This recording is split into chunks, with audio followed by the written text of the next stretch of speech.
네, 안녕하세요 여러분들. 별별 한국사 한능검 고급 담당하는 큰별쌤 최태성입니다. 역사는 최태성! 야! 좋습니다. 자, 여러분들 우리 한번 바람을 좀 일으켜 봅시다. 무슨 말이냐고요? 여러분들 어느 한 사법고시를 준비하는 어느 한 고시생이 있었어요. 근데 그 고시생이 합격을 했는데 합격의 비결 중에서 이렇게 얘기했다고요. 예를 들면 여기까지 공부하고 커피 한 잔 마시기, 여기까지 공부하고 여자친구한테 전화하기.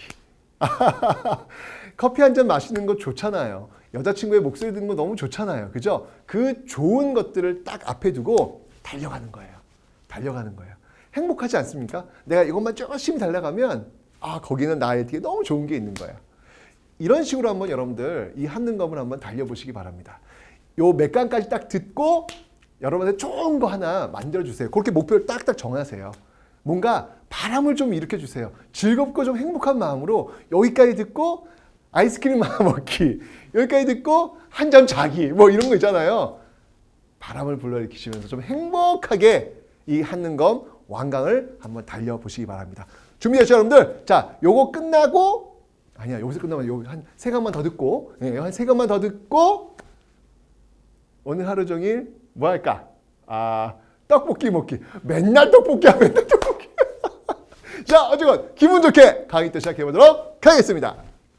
자, 이제 여러분들 우리의 자랑스러운 저항의 역사를 한번 배우도록 하겠습니다. 제가 1910년대 국내 국외, 1920년대 국내 국외, 1930년대 국내 국외의 저항의 역사를 하나씩 한번 살펴보도록 하겠습니다. 이번 시간은 여러분들 1910년대 국내 국외의 저항부터 한번 살펴보겠습니다. 일단 기본적으로 여러분들 1910년대는요. 지금 국내에서는 그렇죠. 무단 통치가 자행되고 있는 모습, 또 토지조사 사업, 회사령, 허가제에 의한 회사령 이런 것들이 지금 시행되고 있는 정말 공포의 정치, 암흑의 정치 1910년대의 모습입니다. 자, 그래서 여러분들 국내에서는요. 주로 어떤 방식으로 싸워왔냐면 국내에서는 이게 워낙 헌병들이 막 여기저기 돌아다니기 때문에 공개적으로 하기 참 어려웠어요. 그래서 이 당시 주로 비밀 결사, 이 당시는 주로 비밀 결사의 형태로 활동을 하고 있었다라는 걸 일단 기억을 좀 해놓으시고요. 그다음에 국외에서는요, 국외에서는 뭐냐면 바로 독립운동기지, 그렇죠? 국외에서는 독립운동기지, 국내에서는 비밀 결사, 국외에서는 독립운동기지를 건설하는 이런 두 가지 형태로 전개되고 있었다라는 거 일단 기억해 주세요. 1910년대는 국내에서는 비밀결사, 국외에서는 독립운동 기지 건설 같은 이런 모습들이 있었구나라는 걸 봐두시면 되겠습니다. 자, 먼저 국내부터 한번 살펴보도록 하죠. 한번 써볼까요, 여러분? 여기 국내, 저거는 국외. 자, 국내부터 한번 보도록 하겠습니다. 국내, 일단 여러분들 비밀 결사라고 하는 거는요. 구한말에 조직되어 가지고 일제 강점기까지 이어졌던 비밀 결사, 대표적인 비밀 결사가 있습니다. 아닐까? 했는데 바로 신민회죠. 신민회. 자, 신민회가 주로 활동했던 곳은 바로 이 서울이 되겠습니다. 자, 이 서울 지역에서 이 신민회가 주로 활동을 할 텐데, 자, 이때 여러분들 어떤 사건이 있었냐면요. 일단 백오인 사건이라는 게 있습니다. 자, 백오인 사건. 자, 이 백오인 사건이라는 게 있었는데 이 백오인 사건은 총독 데라우치, 이 데라우치 총독 암살 미수 사건에서부터 나오고 있다라고 보시면 되겠습니다. 결국 이제 이 암살, 실제로 암살을 모의했는지 안 했는지 이런 것들이 좀 확실치 않은 과정 속에서 이 백오인 사건, 이걸 빌미로 해가지고 당시 그 비밀결사 단체라고 할 수 있는 신민회, 이 신민회를 해산시키고 있죠. 이게 바로 1911년도에 있었던 모습이 되겠습니다. 그래서 백오인 사건, 신민회 기억해 두시면 되겠습니다. 그 다음에 신민회는 대표님 비밀결사였으니까요. 그 다음에 이쪽이 전라도 지역에서 활동했던 비밀결사 조직이 있습니다. 자, 이 조직이 어떤 조직이냐면요. 바로 독립의군부 독립의군부라는 조직이 있습니다. 자, 독립의군부 한번 보도록 하겠습니다. 독립의군부.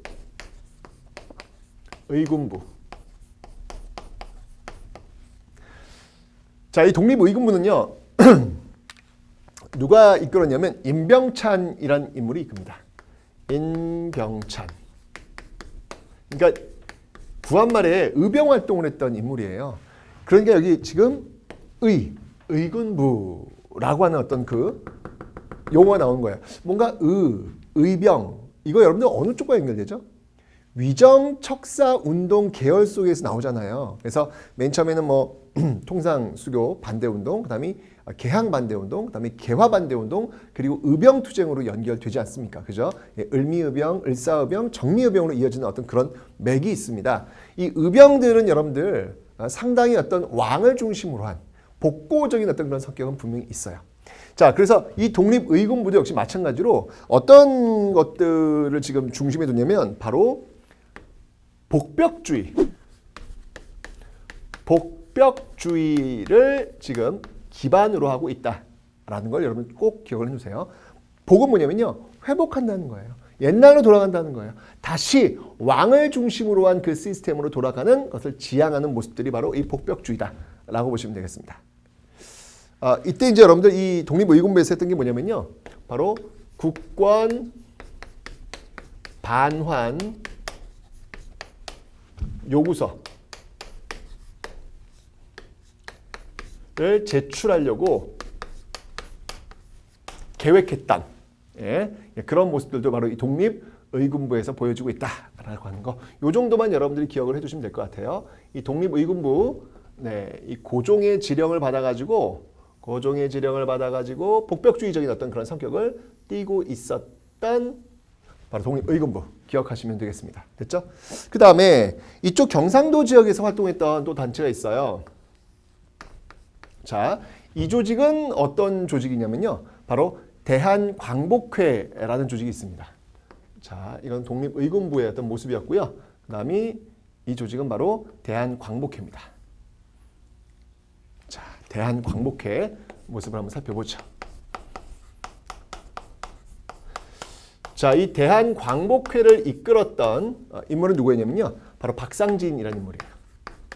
박상진, 김좌진도 이때 활약합니다. 그 김좌진 1920년 나올 겁니다. 박상진이라는 인물이 이제 활동을 하는데, 이 대한광복회는 저 독립의군부와 좀 달라요. 독립의군부는 옛날로 돌아가자 복벽주의적인 어떤 모습을 띠고 있었지만, 이 대한광복회는 공화정을 지향하고 있었다라고 하는 데서 가장 큰 차이점을 볼 수 있겠습니다. 자, 여러분들 신민회도 역시 마찬가지로 공화정을 지향하잖아요. 그죠? 신민회도 역시 공화정을 지향하는 단체들이잖아요. 그죠? 이 박상진이라는 인물이 여러분들 그 재판관이에요. 판사입니다. 판사 출신이에요. 법관 출신이라 보니까 지식인이죠. 굉장히 어떤 그 근대적인 어떤 그런 법이라든지 그런 것들을 많이 배운 사람이기 때문에 바로 이런 공화정을 지향하는 그런 모습들. 그냥 가만히 있으면 일제강점기 와서 어떤 자신이 배웠던 그 법을 가지고 일제에 적당히 협력하면서 잘 먹고 잘 살 수 있는 그런 위치에 있었던 인물이 바로 이 박상진입니다. 그런데 그러한 지식인들이 해야 될 것들이 있어요, 여러분들. 자신이 갖고 있는 그 알량한 지식을 가지고 일제에 빌붙어 가지고 일제에 알량되는 어떤 그 언어를 쏟아 넣으면서 자신의 어떤 삶을 유지하는 그런 모습들이라면 그건 정말 비루한 지식인의 모습이겠죠. 하지만 박상진은 그런 길을 선택한 것이 아니라 바로 내가 알고 있는 그 지식을 통해서 식민지 조국에 내가 무엇을 기여할 수 있을지를 고민했던 진짜 지식인, 그 인물이 바로 이 박상진이 아니었을까라는 생각이 듭니다. 이 박상진 같은 경우에는요, 이 대한광복회를 이끌면서 이 대한광복회는 기본적으로 무장투쟁을 좀 지향하는 그런 모습들이 있습니다. 그래서 이 친일 부호들을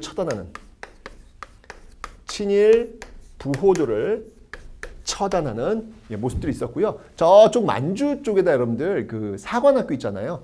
만주 쪽에다 사관학교를 또 세우려는, 만주 쪽에다가 또 이 사관학교를 세워가지고 항일 무장투쟁의 어떤 그 토대를 구축하려는 그런 모습들도 이 대한광복회에서 보여주고 있더라라고 하는 거 기억하시면 되겠습니다.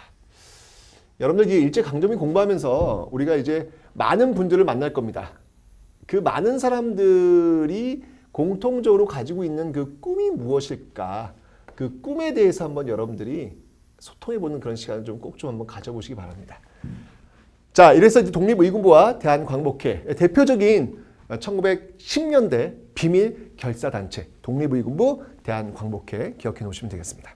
국외에는 어떤 독립운동 기지가 있었을까요? 자, 국내는 이런 비밀 결사였고요. 국외에는 어떤 독립운동 기지가 있었는지 한번 볼게요. 자, 먼저 여러분들 위치를 좀 일단 제가 설명을 드리겠습니다. 여기 지금 만주죠? 만주예요. 만주인데 옛날에 이 지역을 뭐라고 불렀냐면 간도 지역이라고 불렀어요. 간도 지역이라고. 우리 간도 배웠죠, 여러분들? 네, 배웠습니다. 결국 이제 그 1909년도요. 그 우리가 이제 을사늑약으로 인해서 외국군이 없기 때문에 그 협상 테이블에 나가지 못했죠. 그래서 결국 청과 일본이 만나가지고 일본은 안봉선 철도 부설권을 가져가고 또 청나라는 간도를 소유하고 이런 식으로 이제 협약을 맺었던 게 있었죠. 그게 간도 협약입니다. 그러면서 이제 우리한테는 잊혀져가는 어떤 그런 지역이 바로 이쪽 간도가 되겠는데 이 간도 지역의 명칭을 보시면요. 이쪽 지역이 서간도 지역 그리고 이쪽 지역이 북간도 지역 다 만주예요. 뭐 만주로 본다면 이쪽이 지금 남만주 그다음에 이쪽이 뭐 동만주 뭐 이렇게 보겠죠. 예. 여기가 지금 서간도 지역, 북간도 지역 이렇게 불리고 있습니다. 그리고 독립운동기지 또 알 수 있는 게 뭐냐면 여기가 어디면 블라디보스토크 맞아? 바로 연해주 쪽 이렇게 대표적인 요 세 군데의 독립운동 기지를 한번 살펴볼 텐데 일단 여기 이제 공통점이 있어요. 뭐냐면 이 독립운동 기지를 후원하고 지지해주는 그런 조직 단체가 있습니다. 그 단체들이 주로 뭘 먼저 만드냐면 학교를 먼저 만들어요. 그 학교 출신들이 군대를 이끌게 되는 것이고 그 군대 출신들이 바로 1920년대 항일 무장투쟁, 봉오동 전투, 청산리 전투에서 앞장서게 되는 모습들을 보이시게 될 겁니다. 그러니까 여러분들 1910년대 독립운동 기지는 바로 1920년대 항일 무장투쟁의 그 씨앗을 뿌려놓았던 그런 기지였다라고 하는 것을 한번 좀 여러분들 기억하시면 되겠습니다. 자, 그래서 다시 한번 제가 말씀드릴게요. 단체가 있고요. 그 단체가 학교를 세우고요. 그 학교 출신들이 군대를 형성하는 것, 단체, 학교, 군대. 이런 틀거리로 여러분들이 좀 익히시면 되겠습니다. 먼저 이 먼저 이 서간도 쪽부터 볼게요. 서간도 지역에서는 여러분들 경학사라는 게 있습니다. 경학사. 자, 여기서는 경학사. 경학사. 또 이제 뭐 부민단이라는 조직이 있어요. 특히 이제 서간도 지역에서는 여러분들 우리가 이제 기억해야 될 인물이 바로 이씨 육형제들의 이야기가 되겠습니다. 이회영, 이시영 그 집안이었죠. 이 사람들요, 여러분들 그 오성구 한음 아시죠? 예, 그 이항복 집안에서 정말 대단한 그 빵빵한 집안이에요. 그냥 가만히 있으면 먹고 사는 게 다 해결되는 어떤 그런 집안이었습니다. 그런데 나라가 망하는 순간이 되자 그 이씨 육형제가 모여가지고 회의를 합니다. 회의를 하는데 우리가 이제까지 나라의 녹을 먹으면서 잘 먹고 잘 살아왔는데 그 나라가 이제 끝나게 되었다. 우리가 무엇을 할 것인가? 라고 회의를 하죠. 그 회의 결과 나라의 녹을 먹으면서 우리가 잘 먹고 잘 살아왔으니까 이제 나라를 위해서 우리가 무언가를 해야 되겠다. 라고 해서 자신들이 갖고 있는 그 재산을요. 금매합니다. 아주 싸게 금매를 하죠. 왜냐하면 일본의 눈을 피하기 위해서. 그때 금매했던 돈이 지금 시가로 약 600억 가량 됩니다. 어마어마한 돈이죠, 여러분들. 그 600억을 가지고 여러분들 이곳에 와요. 바로 이곳입니다. 경학사 다 그들과 연결되어 있는 것입니다.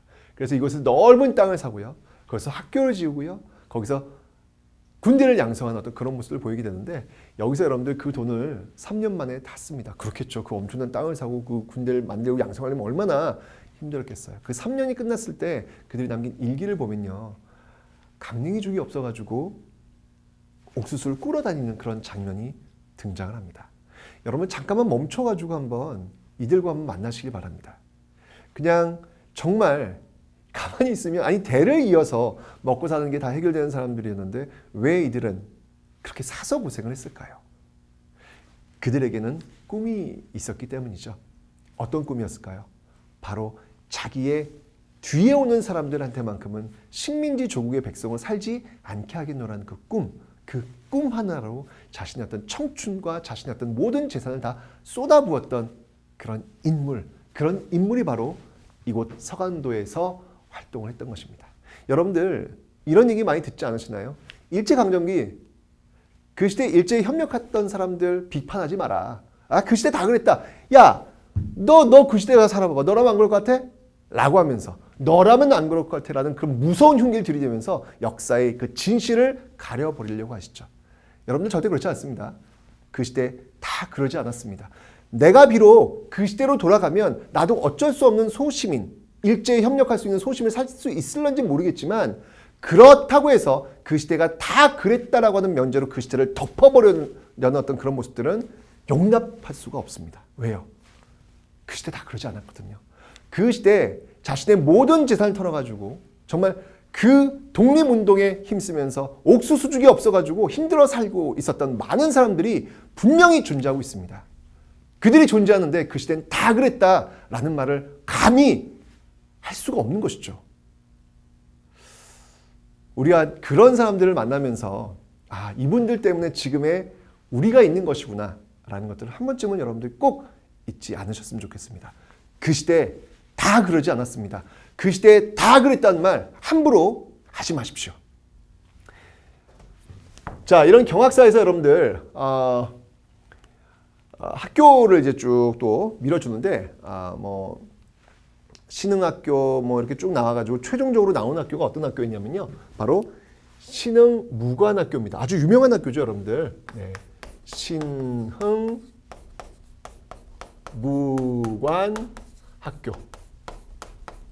네, 신흥무관학교. 이 출신들이 이제 1920년대 항일무장 등에 또 앞서는 그런 모습들이 보일 거예요. 자, 그래가지고 여러분들 이쪽에서 만들어진 군대, 제가 단체, 학교, 군대 이런 꼴로 좀 연결해 놓으시라라고 설명드렸잖아요. 이 부대가 어디였냐면 바로 서로군정서예요.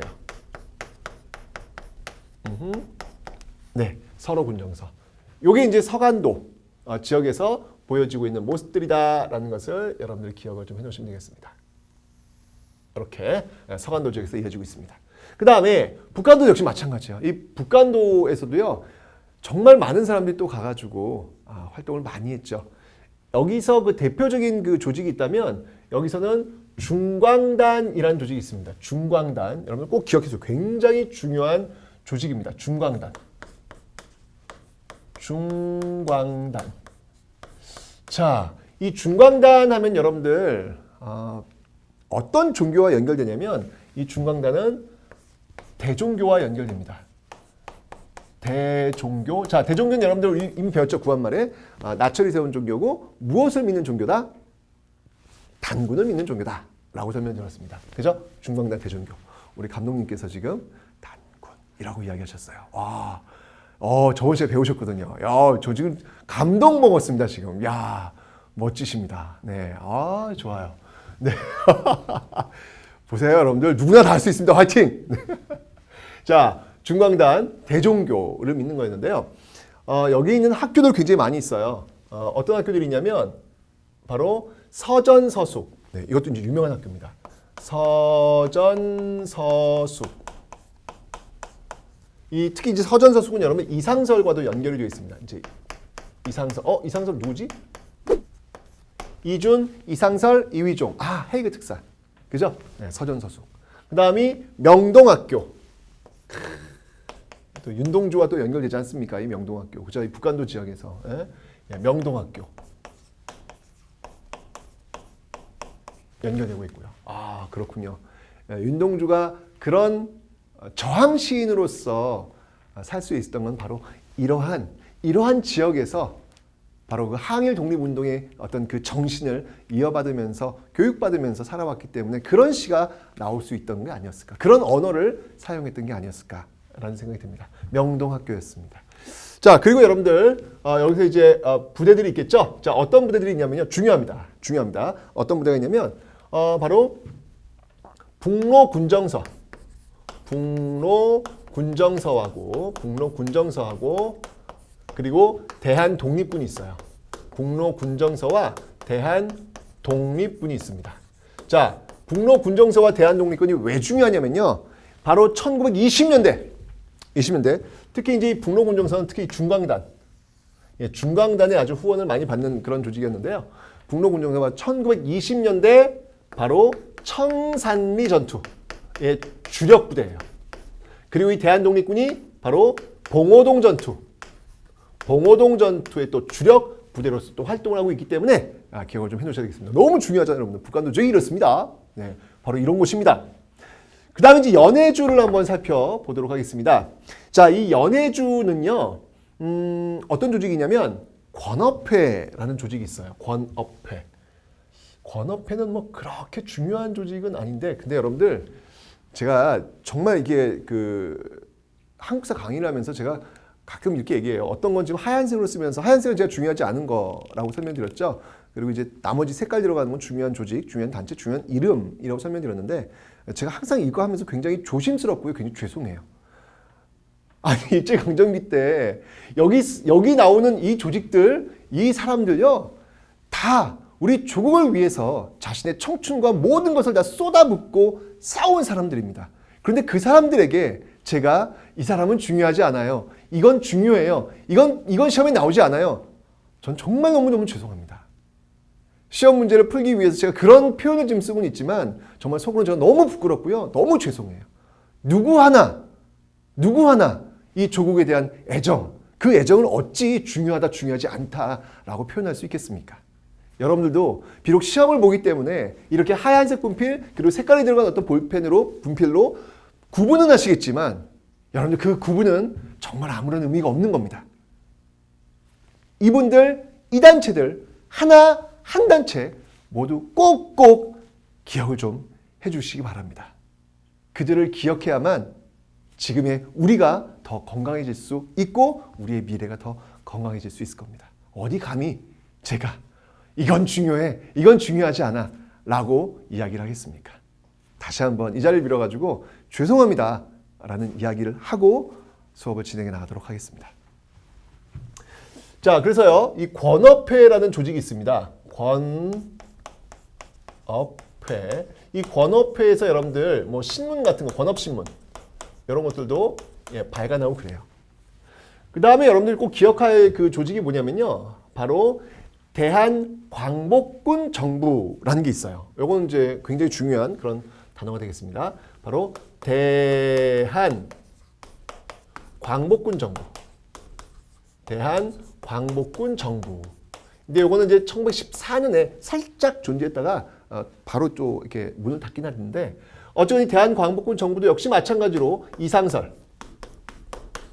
야, 정말 이상설은 뭐 북한도에서 활동하고 또 이렇게 연해주 활동하고요. 예. 이상설 같은 경우에는 이렇게 북한으로 왔다가 저쪽 헤이그 특사로 갔다가 다시 연해주로 와서 또 이렇게 활동하는 정말 세계를 막 주름 잡고 왔다 갔다 했던 그 목표 하나 딱 있죠. 바로 나라의 주권을 빼앗기지 않겠다. 잃어버린 주권을 되찾겠다라고 하는 그 일념으로 정말 전 세계로 왔다 갔다 하면서 활동했던 그런 인물이 또 이상설이 되겠습니다. 대한광복군 정부 기억해 놓으시면 되고요. 그 다음에 마지막으로 여기 이제 그 정부가 하나 있어요. 임시정부 형태가 있는데요. 그게 뭐냐면 대한국민의회가 있습니다. 이 대한국민의회를 왜 기억해 두셔야 되면 나중에 대한민국 임시정부가 이제 출범할 때 이때 이제 합쳐진 어떤 그런 조직이 되기 때문에 대한국민의회도 여러분들 하나 좀 기억을 해 놓으세요. 자, 요렇게 해서 연해주 지역을 한번 알아봤습니다. 이해되시죠, 여러분들? 네, 바로 이렇게 단체, 학교, 군사 조직, 연해주만 조금 약간 좀 다르지만 어떤 그런 틀거리에 의해서 공부를 좀 해놓으시면 되겠다라는 겁니다. 이게 바로 1910년대 바로 국내에서 비밀결사하고 국외에선 독립운동기지의 모습으로 지금 여러분들이 익히고 계신 겁니다. 됐죠? 자, 그러면 이제 바로 이런 노력들, 정말 1910년대 여러분들 헌병 경찰 통치예요. 정말 세계사에 유례가 없을 정도로 강압적인 방법에 의해 가지고 통치했던 바로 일제강점기 1910년대입니다. 그럼에도 불구하고 우린 이렇게 국내에선 비밀결사, 국외에선 독립운동기지를 세워가면서 어떻게든 그 식민지를 벗어나기 위한 그 투쟁의 모습들을 지금 보이고 있었다. 바로 이러한 노력의 결과, 독립운동기지였던 그런 활약, 그리고 또 이 비밀결사였던 이런 활약에 힘입어서 드디어 이제 1910년대 말이 되면 거대한 민족적 운동이 벌어지게 될 겁니다. 자, 그런데 영향을 미쳤던 외부적 요인과 내부적 요인을 한번 살펴보도록 하겠습니다. 자, 이 외부적 요인에서 뭐가 있었냐면요. 당시 이제 1차 세계대전이 끝납니다. 끝나면서 이제 뭐 독일이 이제 패전국가가 될 텐데 그런 패전국가의 식민지들 있잖아요. 그 패전국가의 식민지들은 이제 알아서 스스로 결정해라 라고 하는 그 주의가 천명이 돼요. 자, 그게 뭐였냐면 바로 윌슨의 민족 자결주의라는 것이죠. 윌슨의 민족 자결주의. 민족 자결주의의 바람. 이 윌슨의 민족 자결주의의 바람이 불어와서 바로 동경에 있는 유학생들을 중심으로 해가지고 바로 28 독립선언을 낭독하게 합니다. 바로 28 독립선언. 28 독립선언. 요게 이제 동경에서, 도쿄에서 펼쳐지게 되죠.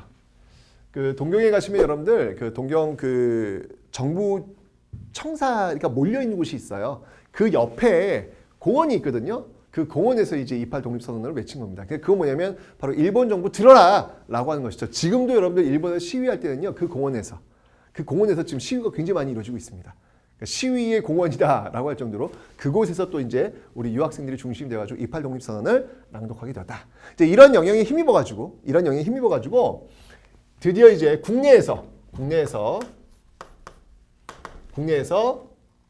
바로 거족적 민족운동이라고 할 수 있는 3.1 운동이 벌어지게 되는 겁니다.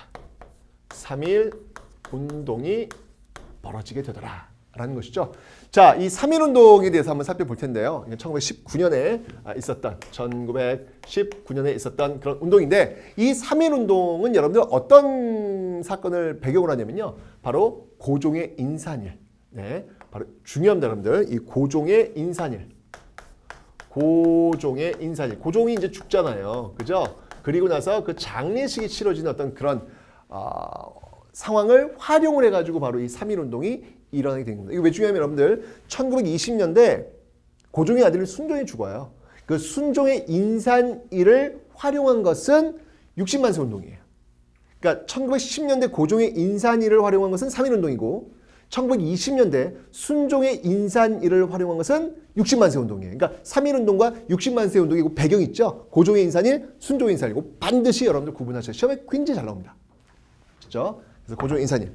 이때 여러분들 이제 이 3.1 운동을 주도했던 인물들이 누구예요? 바로 민족 대표 33인.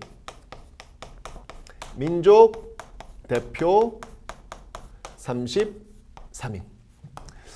근데 이들이 민족 대표 33인이 이 3.1 운동을 이제 계획하고 이제 주도하는데 문제는 뭐냐면 이들이 끝까지 3.1 운동을 지도하진 않았다는 거죠. 이들은 태화관이라는 그 요리집에서 모여가지고 독립선언을 낭독한 다음에 그 다음에 종로경찰서에 전화를 걸어가지고 자수해가지고 잡혀가요. 즉 3.1 운동을 출발은 시켰지만 그렇다고 해서 3.1 운동을 출발시켰다는 표현은 좀 그렇죠. 왜냐하면 이 민족대표 33인은요, 3.1 운동이 굉장히 좀 이렇게 겁이 났다는 표현보다는 좀 이게 좀 두려웠어요. 왜냐하면 지금 분위기가 장난이 아닌 거예요. 사람들이 엄청나게 몰려 있죠. 여기다가 정말 성냥불 한번 탁 붙이면 그냥 불이 팍 퍼질 같은 그런 느낌을 가졌던 거야. 이들은 뭐냐면 그건 좀 너무 위험하지 않냐. 독립선언을 낭독하는 정도로 가면 되지 이렇게까지 하면 또 큰 희생이 따르는 거 아니냐. 라고 이제 생각을 했던 것 같아요. 그래서 독립선언을 낭독을 하고 경찰서에 전화를 걸어 자수를 하는 어떤 그런 모습들. 결국 이 독립선언을 많은 사람들이 낭독한 것은 바로 이들한테 그걸 받아가지고 어느 한 학생이 탑골공원에 가가지고 독립선언을 낭독을 하면서 3.1 운동에 점화가 되는 거거든요. 그죠? 그런 어떤 어찌 보면 당시 상황을 우려했던 것이죠. 우려했던 모습들. 하지만 또 한편으로는 끝까지 지도하지 못했던 그런 한계도 여기 또 보이고 있다라는 거 봐두시면 되겠습니다. 자, 이 민족 대표 33인이 출발했지만 결국 이들은 이제 경찰서에 끌려가고요. 이 3.1 운동은 맨 처음에는 비폭력으로 출발합니다. 네, 비폭력으로 출발을 하는데 이게 여러분들 비폭력으로 계속할 수는 없어요. 왜냐하면 일제가 너무 강압적인 방법으로 이걸 막아내고 있다 보니까 시간이 흘러가면 흘러갈수록 이것은 폭력적 방법으로 바뀌고 있더라. 중요한 건 여러분들 이 3.1운동은 이 당시에 명백히 불법이었다는 겁니다. 그죠? 그러니까 당시 어떤 그 주장, 어떤 그 보여진 어떤 그런 모습들 이런 것들이 불법이라고 하는 그런 상황 속에서 나오고 있었다는 것도 하나 기억 좀 해놓으세요. 이 3.1운동 때 이제 이런 진압하는 과정 속에서 가장 아주 악랄하게 진압을 했던 사건이 바로 제암리 학살 사건이 되겠습니다. 정말 가슴 아픈 그런 학살이죠. 제암리 학살. 네. 일제가 어느 교회에요. 남자들 다 모아놓고 거기 이제 아기를 또 데리고 가는 사람들도 있었죠. 모아놓고 교회 문을 잠근 다음에 불을 지르죠. 그래서 거기서 튀어나온 사람들을 총으로 쏴 죽이는 그런 좀 만행을 저지른 게 바로 이 제암리 학살 사건이다 라는 겁니다. 이 3.1운동은 여러분들 굉장히 큰 영향을 미칩니다. 이 3.1운동의 영향. 3.1운동의 영향이라고 할까요? 일단 이런 거족적 영향이요. 중국 오사운동에도 영향을 미쳐요. 네, 중국 오사운동. 중국 오사운동. 지금 식민조선에서 이런 일본에 대한 저항이 나타났다. 우리도 어떤 그 힘을 받아 싸우자라고 하는 어떤 중국 오사운동이 있었고요. 그 다음에 여러분들 잘 알고 있죠. 우리 전시회 배웠죠. 왜 무단 통치가 왜 소위 문화 통치로 바뀐다라고 설명을 드렸습니다. 그죠? 바로 일제 식민지 지배 정책. 식민지 지배 방식을 전환시키죠. 그죠? 소위 문화 통치로 바뀌는데 또 역할을 하고 있더라라고 하는 거. 근데 뭐니 해도 여러분들 정말 중요한 건 뭐냐면 바로 3.1운동의 영향으로 대한민국 임시정부가 출발한다는 것이죠. 대한민국 임시정부가 출발한다는 것이죠. 우리가 지금 살고 있는 이 대한민국이 드디어 이제 출발하는 거예요. 바로 이 대한민국이라고 하는 단어가 여기서 등장을 하는 것. 이게 바로 3.1운동의 영향소. 이게 대한민국이라고 하는 이 단어는 여러분들 정말 굉장히 자랑스러운 역사입니다. 바로 3.1운동이라는 그 일제강점기 일제에 맞서 저항했던 그 엄청난 사건의 결과물로서 나왔던 그 단어가 바로 대한민국이라는 거예요, 여러분들. 여러분이 살고 있는 나라에 담긴 역사입니다. 그래서 우리 헌법에서도 여러분들 3.1운동을 계승한 대한민국 이렇게 연결되고 있잖아요. 그죠? 3.1운동은 정말 이 대한민국의 어떤 출발이라고 하는 그런 거대한 한 발을 내딛게 된 그런 굉장히 중요한 사건이 바로 이 3.1운동이다 라는 것이죠. 이 대한민국 임시정부가 출범하는 데 있어가지고는요, 국외 또 이제 서울에 있는 여러 정부들이 합쳐집니다. 어떤 것들이 있었냐면, 이 대한민국 임시정부는요, 먼저 저쪽 연해주 지역에 저기 있잖아요. 대한국민의회. 그죠? 예, 대한국민의회.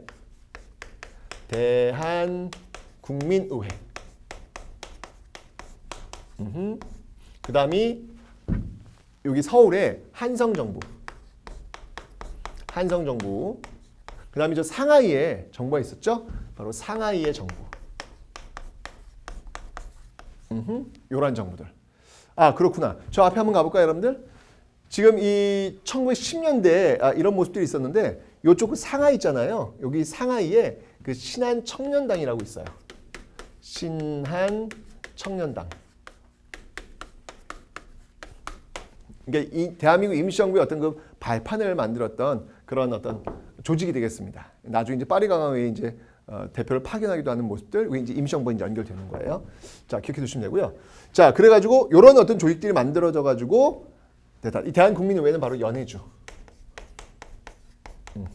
이런 어떤 그 해외 조직들이 연결되었다. 여기서 이제 그 법통은 바로 이 한성 정부를 또 잇는, 하지만 위치는 상하이에 두는 그런 모습들이 있더라라는 거. 이게 바로 대한민국 임시정부더라라는 거.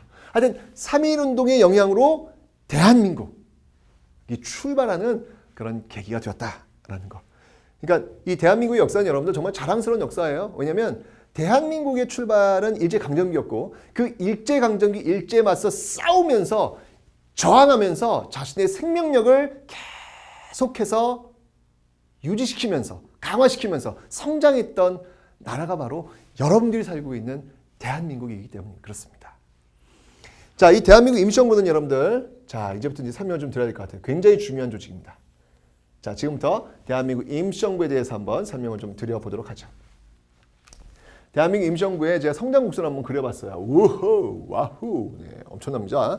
요게 이제 1919년, 네, 1919년부터 출발하죠. 대한민국 임시정부의 출범일이 언제냐면요. 바로 1919년 4월 13일. 뭐 이 날짜에 대해서도 좀 논란이 소지는 많이 있지만 어쨌건 많은 사람들이 지금 4월 13일로 이야기하고 있습니다. 여러분 1919년 4월 13일. 4월 13일 날 일단 여러분 대한민국이라는 그 이름이 출발한 날짜입니다. 우리가 참 의미 있는 날이 되겠죠. 그 4월 13일 날 대한민국이 출발했고 그 대한민국이 이제 저항의 역사를 가지면서 끊임없이 일제와 맞서 싸우면서 그 대한민국은 건강해진 것이고 그 건강한 대한민국이 1945년 광복을 맞이하고 48년도에 딱 정부가 수립되는 그 역사를 가지면서 현재까지 연결되고 있다라는 것입니다. 자, 그럼 이제 흐름을 한번 살펴볼 텐데요. 4월 13일 날 출발해가지고요. 이 대한민국 임시정부의 그 역사적 의의를 한번 본다면 최초의 삼권 분립에 기초한 공화정이라고 하는 역사적 의의가 있습니다. 바로 최초의 삼권 분립. 최초의 삼권 분립. 자, 삼권 분립. 자, 이게 어떻게 나온 거냐면 제가 설명해 드릴게요. 삼권 분립은요. 이렇게 해서 나뉘어져야 되겠죠. 짠, 짠. 자, 먼저 여러분들 임시의정원이라고 있어요. 임시의정원. 임시의정원. 임시의정원은 지금의 국회와 같은 그런 기능을 하고 있습니다. 그 다음이 법원. 법원은 뭐 지금 법원이고요. 그 다음이 국무원. 국무원은 행정부. 행정부와 같은 그런 기능을 하겠습니다. 정말 이 3.1운동의 결과 이 대한민국 임시정부가 지금 출범하고 있다는 거 다시 한번 기억 좀 해주세요. 그리고 제가 얘기했죠? 바로 공화정이다. 지금 우리도 여러분들 Republic of Korea잖아요. 공화국이잖아요. 그죠? 바로 이때부터 출발하게 되는 거예요. 공화정이다. 이 대한민국 임시정부는 여러분들 여러 조직들을 가지고 있었습니다.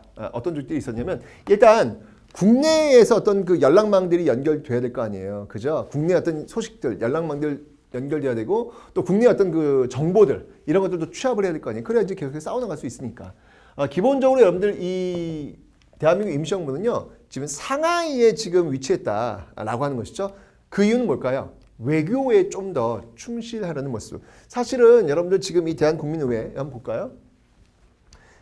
임시정부가 과연 어디에 세워져야 되느냐? 이쪽 간도 지역이나 연해주 지역에 만약에 세워진다면 이건 무장투쟁을 지도하는데 효율적이겠죠? 근데 여기가 아니라 바로 이렇게 상하이 지역에 지금 임시정부가 들어섰다라고 하는 얘기 뭐냐면 그런 무장투쟁보다는 외교. 왜냐면 이 상하이에 이 조계지가 굉장히 많았어요. 외국 공사관들이 많이 들어왔기 때문에 그곳에서 외교 활동을 통해 가지고 어떤 일제 식민지 어떤 부당함 이런 것들을 알리기 위한 그런 장소로 적합하다라고 판단해서 지금 상하이에 대한민국 임시정부가 들어서게 된 것이죠.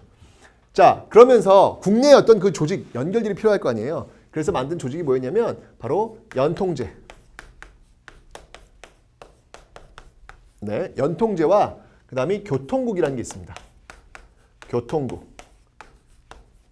연통제라고 하는 것은 이제 행정조직 같은 그런 기능, 교통국이라고 하는 건 정보 수집하는 그런 기능, 이런 것들을 하는데, 근데 연통제와 교통국은요, 국내 지금 이제 점조직으로 만들었지만 일제에 의해서 거의 1920년대가 되면 거의 와해되는 그런 모습으로 갈 겁니다. 연통제와 교통국이 있었고요. 그 다음이 상하이에 여러분들 바로 사료 편찬소. 우리의 어떤 역사를 알릴 수 있는 사료 편찬소 하고 독립신문들을 또 발간합니다. 에? 가만 있어봐. 선생님, 독립신문은 이거 독립협회 아니에요? 아니에요, 여러분들. 독립협회도 독립신문을 발간하지만 대한민국 임시정부도 이렇게 독립신문을 발간하고 있습니다. 그렇게 놓으시고요. 그 다음에 저쪽 미주지역. 미주지역에는 또 외교활동을 또 해야 되니까 구미위원부. 구미위원부를 설치해서 활동하고 있더라 라고 하는 거. 요게 이제 대한민국 임시정부에서 여러분들 꼭 좀 기억을 해 놓으실 내용들이 되겠습니다. 그런데 이게 대한민국 임시정부가 좀 이렇게 휘청해요. 휘청한 이유. 일단은 외교적인 활동을 통해 가지고 어떤 우리의 독립을 다시 한번 좀 일으켜 보겠다가 쉽지 않죠. 사실 잃어버린 우리의 것을 찾는 데 있어 가지고 우리가 피 흘리면서 싸우지 않고서는 그게 외교적 활동만을 통해서 이게 쉽게 찾아지는 것이 아니거든요. 그러다 보니까 이 외교 활동에 어떤 한계가 오고 있는 상황 속에서 어떤 일이 벌어지냐면 예전에 이때 이제 여러분 초대 대통령이 누구예요? 초대 대통령 이승만이잖아요, 그죠? 여러분 이승만 같은 경우에는 사실은 그 구한말에 여러분들 구한말이 뭐야? 훨씬 더 이전에 그 독립협회 있잖아요. 그 독립협회 때 그 만민공동회 때 연사로 나와가지고 아주 일약 스타가 되었던 그런 어떤 그 이후에 이제 정치인의 길을 걸었던 사람이죠. 그래서 이제 미국에서 이제 뭐 영어도 배우고 막 그래가지고 일단 영어를 잘하니까 우리 어떤 그 사실들을 외국에 알릴 수 있는 어떤 그런 역할을 하면서 굉장히 비중 있는 그런 인물로 자리 잡았고 결국 대한민국 임시정부의 초대 대통령으로 선출했는데 문제가 발생했어요. 어떤 문제가 발생했냐면 예전에 국제연맹이라는 곳이 있잖아요. 1차 세계대전 이후에 만들었던 조직. 지금 이제 국제연합, 유엔이지만 2차 대전 때 이제 만들어진 조직이고 1차 대전 국제연맹인데 그 국제연맹에 청원을 넣었어요. 우리 국제연맹에다 우리를 좀 맡아달라. 식민지인 우리를 좀 맡아달라는 그 청원을 넣었던 사건이 나중에 발각이 됩니다. 자, 여기서 이제 문제가 발생하는 거예요. 이게 무슨 문제가 발생하냐면 빰빰빰빰빰빰빰빰빰 바로 이승만의 국제연맹 청원.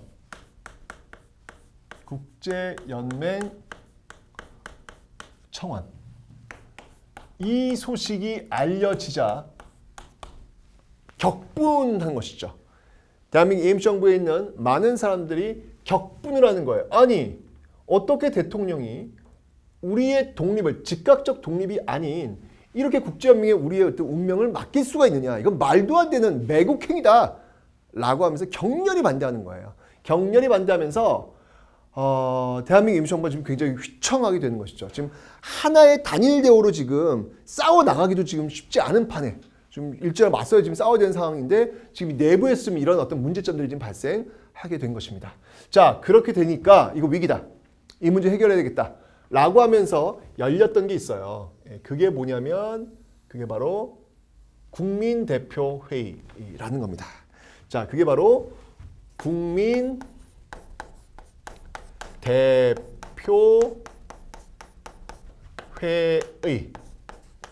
과연 대한민국 임시정부의 운명을 어떤 방향으로 갈 것이냐에 대해서 논의를 한번 해보자 라고 하는 이 국민대표회의가 열리게 됩니다.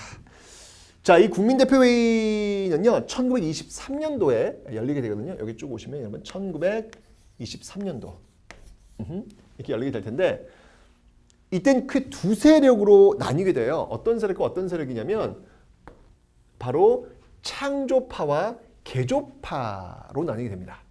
자,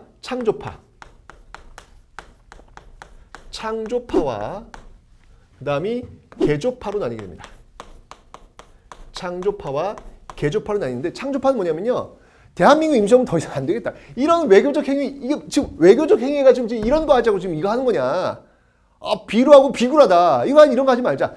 다시 새롭게 리셋 한 다음에 다시 출발하자. 라고 하는 게 바로 창조파예요. 이 창조파의 대표적인 인물이 누구였냐면 신채호.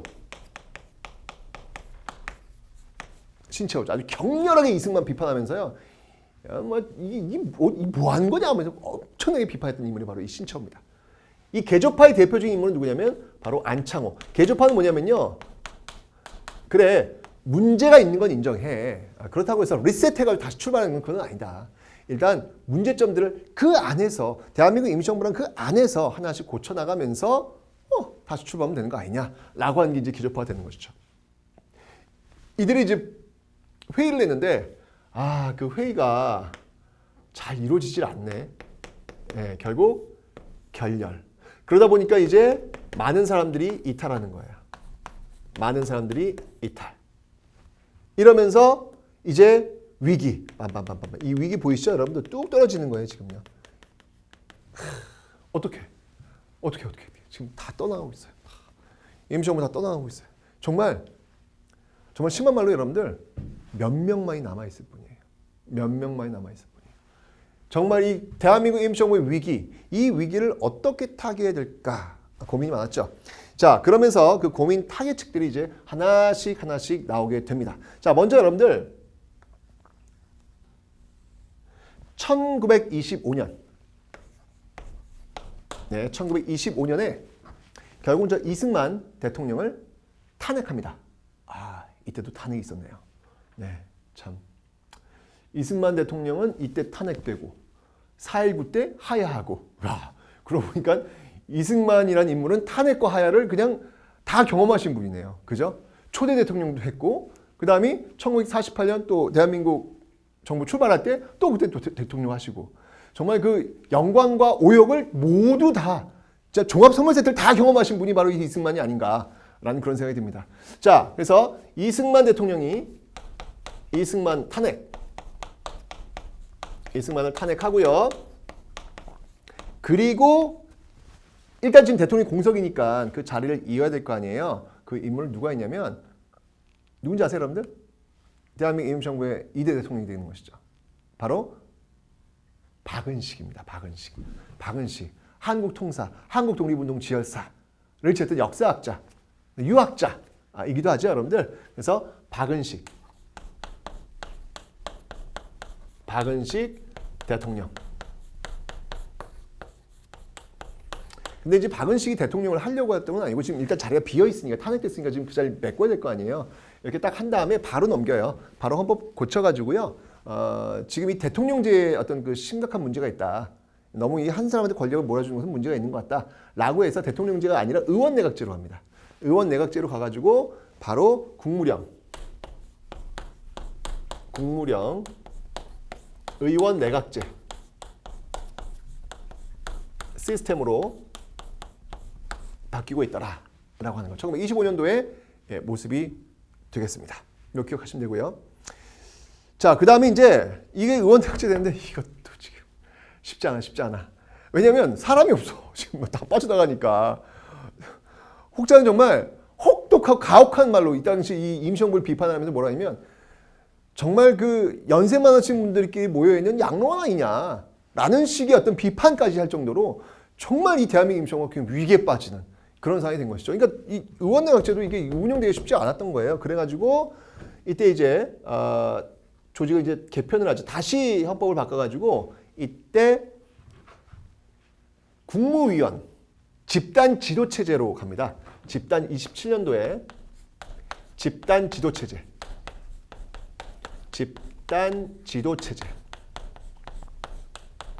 네. 국무위원 중심의 집단 지도체제로 가더라. 제가 이제 사실 이게 1920년대 지금 이게 지금 1910년대 지금 사실 설명하고 있는데 대한민국 임시정부 지금 이번 기회에 제가 한번 싹 정리해 드릴게요. 왜냐면 나중에 가서 정리하면 대한민국 임시정부 맥이 좀 끊기더라고요. 제가 이번 기회에 한번 정리를 해드릴 테니까 한번 따라오세요. 자, 이렇게 지금 위기야. 대한민국 임시정부 정말 위기야. 이런 위기 상황을 좀 극복할 필요가 있겠다라고 생각을 해가지고 여러분들 그래도 이 위기 상황에서 끝까지 대한민국 임시정부를 지켰던 사람이 있단 말이에요. 그 사람이 누구예요? 그 사람이 바로 김구 선생이 되는 겁니다. 자, 이 김구 선생이요. 어떻게 하지? 이 문제를 어떻게 해결할까? 지금 위기인데 이걸 어떻게 우리의 어떤 존재, 대한민국 임시정부의 어떤 존재를 알릴 필요가 있는데 이거 어떻게 하지? 라고 해서 31년도에 만든 단체가 하나 있습니다. 자, 그 단체가 뭐냐면 바로 한인애국단이라는 거예요. 한인애국단. 애국단이란 조직을 만드는 거예요. 자, 여러분 한인애국단 잘 아시죠? 자, 한인애국단에서 활동했던 인물들이 이제 드디어 등장을 하는 것입니다. 자, 그들이 누군가요? 바로 32년도에 활동을 하지 않습니까? 그리고 대표 인물들이 누구예요? 바로 이봉창. 이봉창.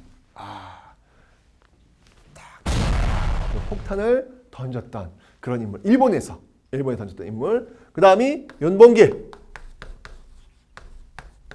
그죠? 윤봉길은 상하이에서 또 폭탄을 던졌던 인물.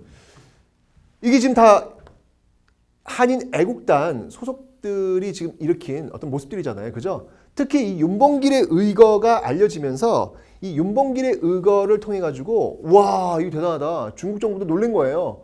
정말 중국의 그 많은 인구가 하지 못할 일을 조선인 한 명, 이 청년이 하나 했다라고 하면서 윤봉길의 의거를 통해 가지고 중국 국민당 정부의 정부가 또 후원을 하는 그런 계기를 만들어낸 거예요. 정말 대단한 것이죠, 여러분. 그렇죠? 근데 이제 문제는 뭐냐면 이렇게 윤봉길 의거가 성공하면서 여기서부터 이제 일본이 가만 냅뒀겠어요, 지금. 그죠? 완전히 그냥 뭐 와해시키려고 난리가 날 거 아니에요. 이렇게 되면서 여기까지인가 보. 네. 여기까지가 상하이 시대가 이제 끝나는 거예요. 자, 이제부터는 쫓겨다니는 거예요. 자, 그래가지고 40년도에 계속 이동을 하는 거예요. 정말 대장정의 시기를 거쳐가지고 바로 40년도.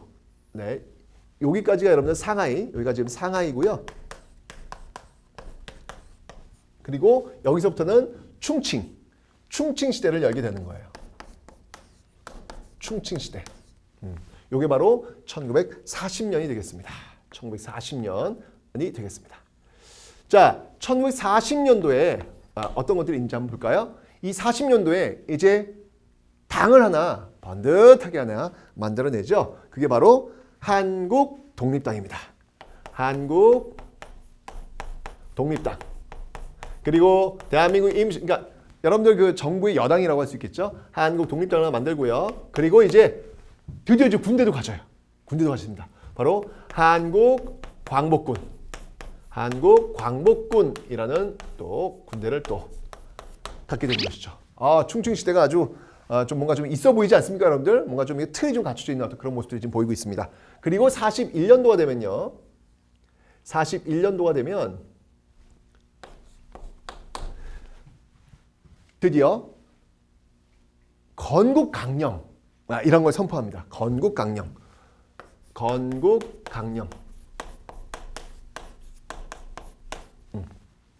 이건 삼균주의에 입각한 삼균주의. 뭐 교육이라든지 경제라든지 이런 부분에 평등한 그런 어떤 모습들을 만들어내자라고 하는 건국강령. 공화정을 또 지향하고 있겠죠. 을 만들고 그다음에 일본의 선전포고하는 일본의 또 대일제독 선전포고를 하는 모습들이 있더라. 기억하시면 되고요. 1942년도에 놀라운 손님이 합류합니다. 1942년도에는요. 그러니까 이제 대한민국 임시정부가 정말 점점 힘을 받아가고 있다라는 이야기죠.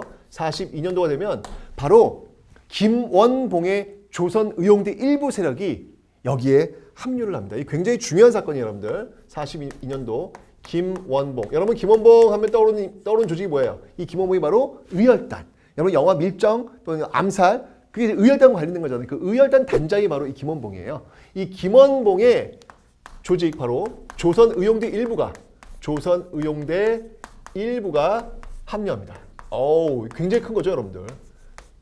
그죠? 어찌 보면 좌와 우라는 개념 좀 헷갈리시죠, 여러분들? 좌라고 하는 개념은 좀 진보 세력, 우라고 하는 개념은 좀 이 당시로 본다면 민족주의적인 어떤 그런 모습들, 이 당시에 좌라고 하는 개념은 좀 사회주의 어떤 개념들. 이게 좌와 우의 개념이라고 하는 것들이 그 시대에 따라 조금씩 변해요.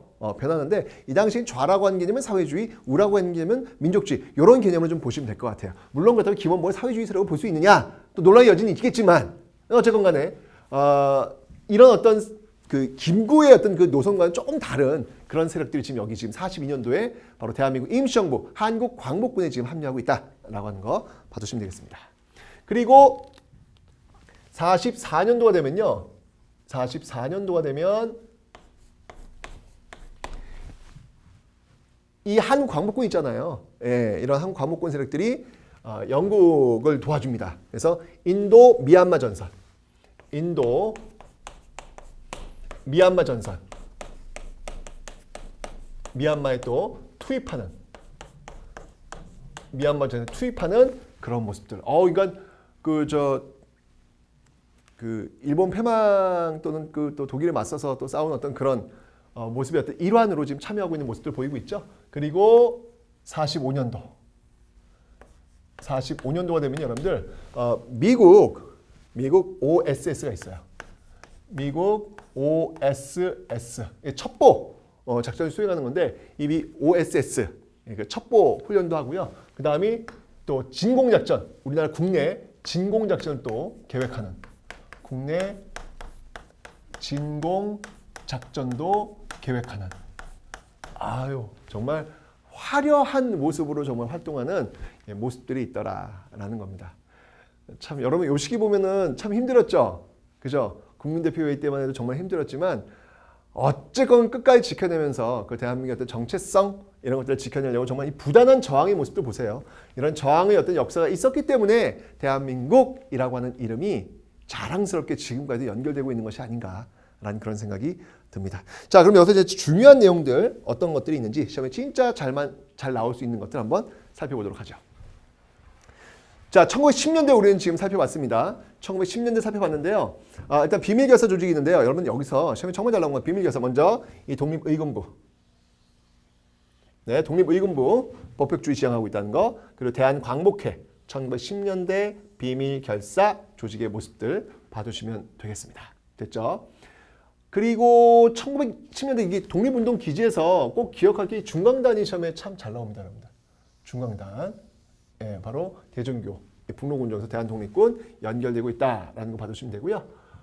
그다음에 뭐 연해주 한번 보시면 되겠습니다. 1910년대 모습이었죠. 이러한 결과 3.1운동. 3.1운동은 여러분 너무 중요해요. 3.1운동은 시험에 안 나오면 그게 이상할 정도지. 그죠? 고종의 인산일을 계기로 해서 나왔다는 것. 그리고 3.1운동의 영향이 바로 이 대한민국 임시정부. 너무너무 중요하죠. 대한민국 임시정부의 출현. 네, 영향을 미쳤다는 사실. 이거 꼭 기억해 두시면 되고요. 자, 대한민국 임시정부의 어떤 조직입니다. 최초의 삼권분립 공화정이고요. 특히 대한민국의 조직, 대한민국 임시정부 조직 중에서 연통제와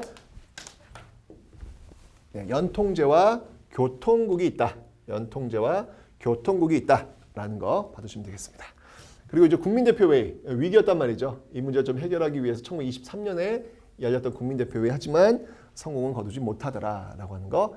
그리고 이제 우리 존재하고 있어를 보여주기 위해서 특히 윤봉길이 또 이 거세에 성공하면서 중국 국민당 정부 후원 받으면서 이때부터 정말 힘을 받는 거죠. 받는 거죠. 이런 모습도 있다는 거. 그리고 40년도에 이제 한국 독립당, 한국 광복군 활약하고 그다음에 41년도에 이제 번듯하게 우리는 이런 나라를 세울 겁니다라고 하는 건국강령 그리고 대일 대독 선전포고의 모습들이 있고요.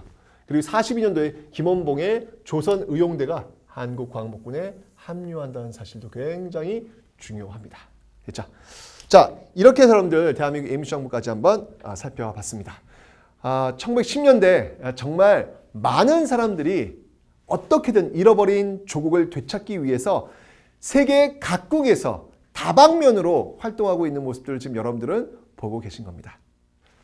그 과정에서 바로 대한민국이라고 하는 그 네 글자가 출발하고 있다는 사실, 우리 대한민국의 역사가 시작되고 있다는 사실, 그 시작의 과정 속에서 치열하게 일제에 맞서 저항했던 그 저항의 정신이 있다는 사실, 그걸 통해서 대한민국은 무럭무럭 성장하고 있다는 사실, 그 사실을 여러분들이 기억하시면 되겠습니다.